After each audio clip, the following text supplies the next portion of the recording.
Robert Ménard, bonjour. Alors, vous êtes un personnage, vous existiez déjà du temps de Reporters sans frontières, vous êtes devenu le maire de Béziers, et on ne parle que de vous. Dans la salle tout à l'heure, quand vous êtes entré, on ne savait pas que c'était vous, je me dis c'est sûrement Jeanne d'Arc, je me suis tourné, je vous ai vu arriver.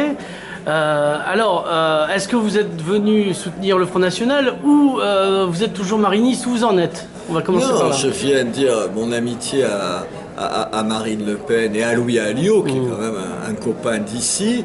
Je viens ici, il m'invite, ça me fait plaisir d'être parmi eux. Je ne suis pas au Front National, tout le monde le sait, c'est pas un secret. Oui. Je dis pas ça pour prendre distance, parce que j'ai des désaccords, et en particulier sur le terrain européen. Donc, je sais pas, par exemple, j'ai entendu tout à l'heure Marine dire qu'elle ne mettait pas les drapeaux européens qu'elle chantait pas l'hymne. Sur les façades des mairies du Front National. Vous verrez qu'à Béziers, il y a le drapeau européen, et j'y tiens. Donc. Mais ça ne m'empêche pas d'être d'accord avec 80% de ce qu'elle dit. Mais vous savez, si on doit discuter, voir, rendre visite, saluer que des gens avec qui on est à 100% d'accord, je vais rester le matin avec ma glace en train de me raser, quoi. Et encore, il pourrait y avoir des désaccords. Et de temps en temps, il y a des désaccords qui me traversent et qui me fissurent. Alors, votre politique, finalement, est-ce que vous n'êtes pas comme un maire de Perpignan, mais comme vous êtes mariniste, on vous reproche plus ce que fait Jean-Marc Pujol, par exemple? Écoutez, honnêtement, est-ce que vous avez fermé l'école d'art? Non, il n'y en avait peut-être pas. Il n'y en avait pas. Non, je viens d'en ouvrir une, au contraire. Privée, mais en les aidant. Écoutez, je connais pas assez, pardon. Oui, non, mais par exemple, le 19 mars, vous mettez aussi le drapeau en berne. Oui, mais c'est vrai que tout ce qui se... Vous avez raison de souligner que ce qui se fait à Béziers, si ça se fait à Béziers, ça devient objet de polémique. Quand c'est fait ailleurs, ça passe comme une lettre à la poste. Pardon de prendre des exemples, mais même qui n'ont rien à voir avec des gens d'ici. Par exemple, quand j'ai interdit de mettre le linge aux fenêtres dans les quartiers historiques de ma ville. Je vous rappelle que dans plein de villes, de Lyon à Paris ou à Bordeaux, cette interdiction, elle existe. Simplement, quand moi je la fais, ça prend une connotation tout de suite polémique. Mais je le dois à des confrères qui ont pour Béziers une attitude attendrie, passionnée. Je ne suis pas sûr que ce soit passionnant, mais en tout cas, il suffit que je lève un petit doigt pour qu'aussitôt j'ai 10 médias qui s'inquiètent vous savez, du ventre de la bête féconde. Oui, je l'ai entendu, c'est le bruit des bottes, les heures sombres, les années 30. Mais je m'en fous un petit peu, parce que vous savez quand même, les critères, ils sont là. La popularité, vous avez du mal à la mesurer, parce que les gens qui viennent vous voir, c'est en général parce qu'ils vous aiment bien dans la rue. Mais écoutez, il y a eu des élections départementales, regardez comment on a voté à Béziers. Ça dit à quel point les gens sont satisfaits du maire qu'ils ont. Alors, comment vous définiriez politiquement finalement et me faites pas le coup, vous n'êtes pas trotskiste, mais la gauche et la droite, c'est fini, etc. Non. Est-ce que vous définissez comme de gauche? Vous avez été de gauche, etc. Enfin, je sais pas moi. Je me définirais plus comme quelqu'un de plutôt réactionnaire. D'accord. Voilà, pas conservateur. Conservateur, c'est aimer le monde tel qu'il est ou tel qu'il était. Non, je l'aimais pas tel qu'il était, je l'aime pas tel qu'il est. Réactionnaire au sens, double sens. La réaction, c'est quelque chose de positif. C'est-à-dire, moi, je réagis aux choses. Et en plus, c'est vrai que je n'ai pas le culte, vous savez, c'est comme ça, l'histoire vous amène là et tout ça. Je me méfie de tout ce discours-là. Ensuite, c'est vrai que les prises de position que j'ai sont des prises de position qui sont de droite. Oui, absolument. Mais il y a de droite maintenant, Robert Ménard. Il y a la droite zemmourienne, dont vous êtes peut-être. Je suis très copain avec Éric Zemmour, vous le savez, on est plus que copains. Il est venu à Béziers, c'est là où il a fait sa première réunion publique. Et vous, un scandale de plus? Et un scandale de plus. Mais la semaine dernière, il y avait Elisabeth Lévy qui est dans la même mouvance, qui était à Béziers. Oui, on est dans cette sensibilité-là. Mais encore qu'il y a des divergences entre nous. Mais on a en commun l'idée que, au fond, on a en commun que tout est discutable. Qu'il faut discuter, qu'il faut prendre le temps, qu'on ne peut pas disqualifier Moi, je disqualifie pas quelqu'un en disant qu'il est stalinien. Je disqualifie, je combats les arguments qu'il a. On est dans une société où une fois qu'on vous a envoyé, quand je prends une position, le facho, ou comme le dit la dernière fois la ministre de la Justice, ça me rappelle les années 39 ou 40. Vous avez l'impression qu'elle n'y paraît. Voilà, ils ont l'impression qu'ils ont fini avec le débat.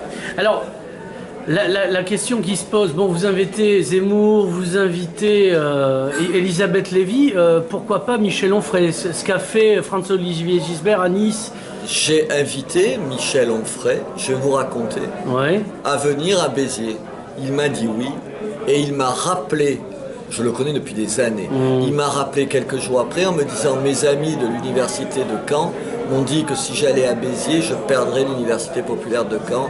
Alors je n'irai pas. » Oui, c'est moins université. Voilà. Non, mais c'est un type pour qui j'ai la plus grande estime, qui est un type qui parle du réel et qui nie pas le réel. Ensuite, on peut ne pas être d'accord, c'est autre chose, ça n'a aucun intérêt.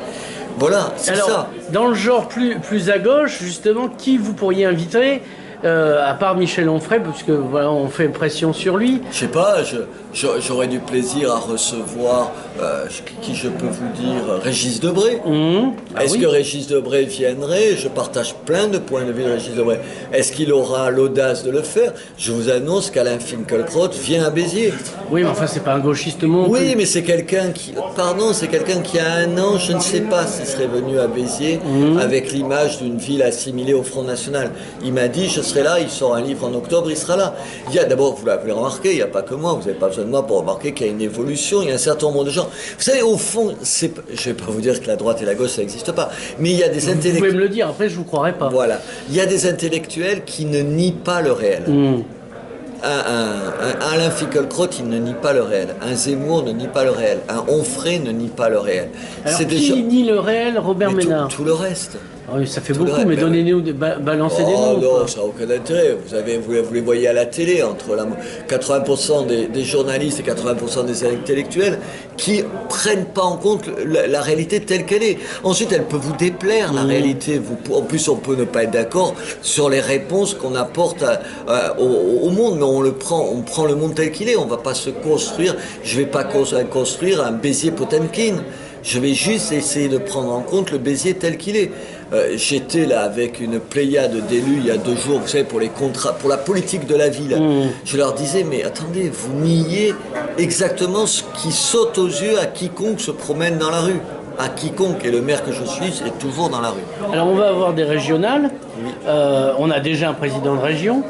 Quand on est maire de Béziers, quelles sont les relations qu'on a avec la région et avec le département, enfin pour ce qu'il en reste? Difficile, parce que j'ai affaire en particulier au département à quelqu'un qui est pas particulièrement ouvert d'esprit, c'est un euphémisme dans ma bouche, à des élus socialistes qui sont repliés sur eux. Je sais pas, ils devraient, par rapport au Biterrois, c'est à l'ouest du département, qu'on ait élu, que tous les candidats que j'ai soutenus aient été élus, mais en dehors de Béziers et tout ça. Ils devraient au moins se dire qu'il y a quelque chose à écouter. Non, ils sont autistes par rapport au monde. Alors qu'est-ce qu'il faut faire par rapport au régional? Je n'en sais rien, j'en discute avec Louis Alliot. Je ne sais pas, je ne suis pas sûr d'être à ce point passionné par la politique pour m'y intéresser. Vous savez, moi je suis de Béziers, c'est un élément important, pied noir, mais qui a vécu ensuite à Béziers et tout ça. Mais vous êtes né sur la terre d'Algérie ou... Bien sûr, je suis né, je suis plus vieux qu'un certain nombre de gens ici, et je suis né à Oran, bien sûr. Et donc, voilà, et je suis dans ma ville, et au fond, la seule chose qui m'intéresse réellement, c'est ma ville. Le problème, c'est que pour changer ma ville, j'ai besoin qu'on change la politique ailleurs, dans le département, dans la région. Parce qu'il y a plein d'interactions. Attendez, qu'est-ce que vous voulez? Quand je vois le changement de population dans ma ville, c'est pas le maire de Béziers qui va y faire quelque chose. Je vous le dis tout de suite, il peut rien y faire. Il peut juste le constater et le dire. Alors, récemment, on a vu que le maire de Perpignan a arrêté les repas de substitution, mais et il a opéré comme vous finalement, mais en parallèle, parce qu'au repas de substitution, il savait combien de musulmans il avait dans ses écoles. Que tous les maires font la même chose que moi. Pour la bonne raison qu'ils ont besoin de le savoir. Nous, comme toutes les villes, on demande pas, vous savez, alors il y a pour les gens qui vont à la cantine, s'il y a des allergies, d'abord, pardon, il faut le préciser pour la nourriture, et ensuite, port ou sans port. Et je suis d'accord, évidemment, pour qu'on pose la question, et c'est légitime. Donc tout le monde pose ces questions-là. Mais, mon Dieu, on va quand même pas le dire. Attendez, moi, qu'est-ce que vous voulez que je l'ai dit à des médias de telle mauvaise foi, je leur ai dit, qu'est-ce que vous souhaitez que je pose plus cette question et que j'impose du porc à tous les enfants? Je ne veux pas leur en imposer, parce que moi je ne veux pas qu'on impose de la viande à ma fille le vendredi, et je comprends très bien qu'on ne veuille pas manger du porc, et je suis respectueux des pratiques religieuses des uns et des autres, ça va de soi. Alors, est-ce que finalement, ça vous embête, mais simultanément, comme je disais tout à l'heure, quand on vous a vu arriver, vous aviez été reçu comme Jeanne d'Arc, si je puis dire. Est-ce que ça vous arrange en même temps d'être ce personnage un peu Robert le Maudit, quoi? Je sais pas. Non, je suis agacé, je suis blessé, vous savez, de temps en temps. Parce que je viens du milieu de la presse quand même. J'ai fait 35 ans de ma vie, et voir un certain nombre de papiers. C'est l'essentiel pour faire pourquoi on connaît. Mais ça a l'air d'avoir disparu. Enfin, attendez, au fond, je paye quoi? Je paye le fait. J'étais de droite quand j'étais le patron de Reporters sans Frontières. Ah d'accord. Mais moi, il me semblait que de loin, à la télé, parce qu'il y avait du vert, hein, que vous aviez l'air un peu de gauche quand même. Je l'étais pas. Ah bon? Mais bien sûr que non. Mais le savaient les autres? Mais les gens à Reporters sans Frontières le savaient. Enfin, tout le monde écoutait. Vous n'étiez pas infiltré, je veux dire. Non, mais absolument pas. Simplement, dans la tête d'un certain nombre de mes confrères et dans la tête des intellectuels français, si tu diriges une des 3, 4, 5 plus grosses organisations de défense des droits de l'homme dans le monde, puisque je dirigeais l'ensemble de l'organisation dans le monde, vous pouvez être que de gauche, mon brave monsieur. Parce que si vous êtes de droite, c'est que vous aimez pas la liberté, c'est que vous aimez pas l'égalité, que vous n'aimez pas la fraternité, et que vous êtes un fiefé salaud qui se félicite qu'on emprisonne les gens pour leurs idées. Sauf que je suis de droite et bien à droite, et je continue à penser qu'il est insupportable, mais insupportable qu'un certain nombre de gens aient des problèmes parce qu'ils pensent, y compris différemment de moi. Alors vous êtes de droite, vous n'êtes pas gaulliste quand même? Non, je suis pas vraiment gaulliste. Non, pied noir que je suis. Voilà, non, c'est pour ça. Non, parce que. Est-ce que vous êtes gaullien, un peu comme Marine? Non, je suis. J'ai fait un discours pour le 18 juin, évidemment. Vous n'avez pas mis maire. le drapeau en berne, ce coup-là? Non, absolument pas. Le 18 juin, j'étais devant le monument aux morts, évidemment, pour faire un discours où je rendais hommage à l'esprit de résistance. Si vous parlez du De Gaulle de 1900. Pour vous, il y a deux De Gaulle, il y a deux Pétain, donc. Bien sûr, attendez, le Pétain de 14-18, vous lui reprochez quoi? Le Pétain de 39. D'être un mauvais général, même comme tous les autres. Oui, mais ça c'est autre chose, mais c'est pas un salaud. Le Pétain de 39-45, c'est au-delà de ça. Mais le général de Gaulle, si on écoute le fameux Je vous ai compris, comment ça s'appelle? Eh bien, dans le fond, qu'est-ce qu'il nous dit ce discours? Il nous dit, soit on donne la nationalité française à tout le monde, c'est-à-dire à tous ces musulmans, ce qui lui le faisait flipper, faut pas avoir peur. C'est mon téléphone. Soit on prend l'autodétermination et bon, laissons-les se débrouiller. Non, c'est. Je sais bien. Écoutez.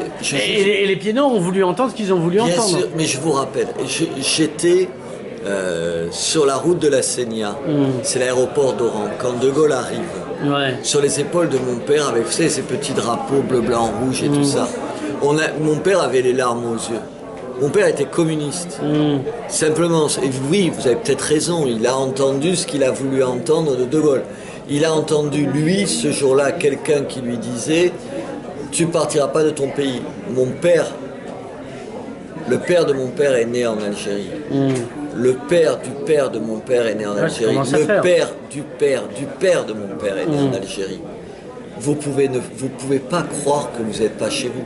Alors ensuite, il y a l'histoire et tout ça, mais vous pouvez entendre que ces gens-là pensaient qu'ils étaient chez eux. Ça n'excuse rien. Les chrétiens de Terre Sainte croyaient qu'ils étaient chez eux jusqu'au moment où, après Latine... Mais vous pouvez comprendre qu'ils le pensent. Oui. C'est pas une infamie de le penser, c'était pas une insulte faite aux autres. Non, mais a posteriori...